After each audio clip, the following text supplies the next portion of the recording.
I'm sure most of you have seen Pat Condell's video about the trial of Geert Wilders. Well, I have a few problems with the video and I'm going to address them. So here it goes. Well, this week in an Amsterdam courtroom we saw the beginning of what could be both the trial of the century and the crime of the century. What an honour for the Netherlands so early in the century. Well, thank you for the compliment. In the most determined statement of dimitude we've yet seen in Europe, and that's saying something, the Dutch authorities are pushing ahead with the prosecution of an elected parliamentarian for the crime of embarrassing them with the truth. No, actually he is prosecuted for three things. One, purposely offending a group of people, namely Muslims. Two, inciting hatred against Muslims. And three, discriminating against and inciting discrimination against Muslims. The multicultural bubble burst a long time ago, when Pim Fortuyn was murdered, when Theo van Gogh was murdered, both for the crime of expressing an opinion. Murder is undefendable. I'm going to leave you with an opinion of Theo van Gogh, and you decide if it's defendable. He more often than not referred to Muslims as goat fuckers. But people are beginning to realise now that Islam is in fact what they're getting, and it's all they're getting, and that's why the Freedom Party is leading the opinion polls in the Netherlands from nowhere in just a few short years. Again, no. The Party of Freedom is the second party in the polls at the moment, and they have never led the polls. Maybe we shouldn't be too surprised it's come to this. After all, they do have a history of ganging up on their popular politicians in the Netherlands. Isn't that how Pim Fortuyn was murdered? Some leftist lunatic took the establishment and the press at their word that he was a public menace for opposing Islamisation and killed him for it. The next day, all the people who'd been vilifying him were suddenly his best friends. The problem with politicians like Pim Fortuyn and Geert Wilders is that if you criticize them, they receive it as being vilified. So you can't criticize them. They are untouchable. That's ludicrous.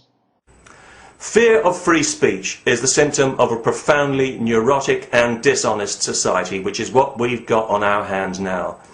Now this is actually an interesting question. Is there a limit to free speech?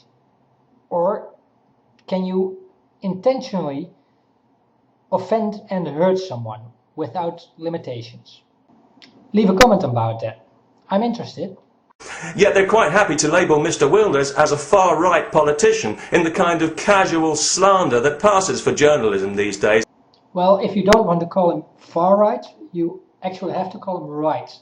Less governments, less taxes. Because not only have the crooked judges denied Mr. Wilders the witnesses he needs to defend himself, but they've also made sure that the trial will coincide with the election campaign, making it as difficult as possible for him to put his case to the people.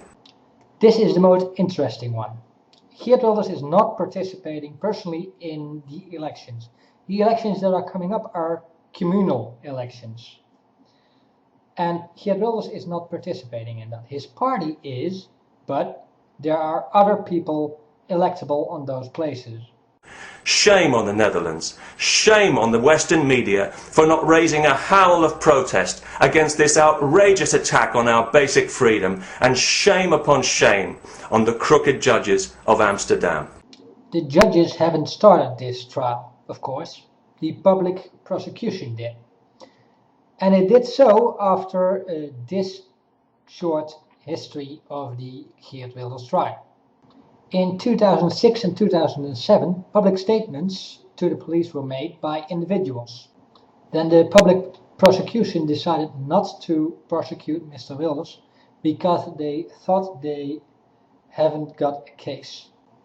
In January 2009, a few individuals who had made a statement to the police decided that they would prosecute the public prosecution to make them prosecute Mr. Wilders. And the judges in that case ruled that the individuals who had made a statement against the public prosecution were right, and public prosecution was forced to make a case against Geert Wilders. So it was all done legally and no political party was part of this. These are the comments and rebuttals I had on this video. Okay, till next time.